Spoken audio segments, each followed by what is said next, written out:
Different persons can have different development goals.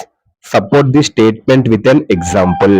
ఈ answer అమ్మా, ఈ ఆన్సర్ ఇప్పుడు నేను ఈ క్వశ్చన్ చెప్పాను కదమ్మా, ఇప్పుడు ఈ క్వశ్చన్ చెప్పాను కదా, ఈ క్వశ్చన్ లో most important words and Telugu meanings ఇప్పుడు మీకు నేను చెప్తాను. ఆ తెలుగు మీనింగ్స్ మీకు వస్తే ఆ ఆన్సర్ మీకు ఈజీగా అర్థమైపోద్ది. ఆల్ వన్ లో ఆన్సర్ తాలూకా వొకాబులరీ నేను చెప్తాను తెలుగు మీనింగ్స్. కానీ ఏ మెటీరియల్ మీరు చదువుకున్నా మాక్సిమం ఈ వర్డ్స్ ఉంటాయి.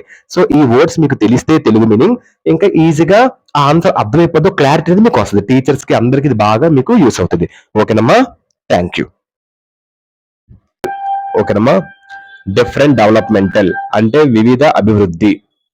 సోషియో ఎకనామిక్ స్టేటస్ అంటే సామాజిక ఆర్థిక స్థితి. హౌస్ హోల్డ్ వర్క్ అంటే ఇంటి పని.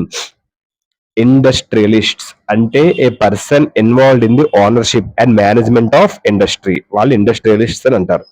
పవర్ జనరేషన్ అంటే విద్యుత్ ఉత్పత్తి.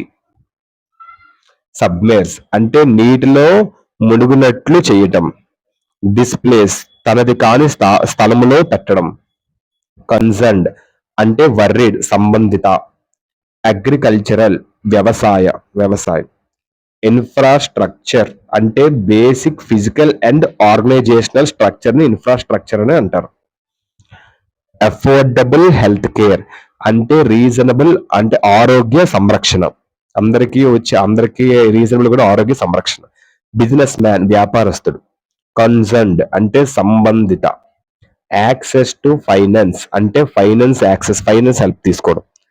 టెక్నాలజీ అంటే సాంకేతిక విజ్ఞానం. స్కిల్డ్ లేబర్ అంటే నైపుణ్యం కలిగిన కార్మికులు. ఇదమ్మా మోస్ట్ ఇంపార్టెంట్ వర్డ్స్ ఆ క్వశ్చన్ కి.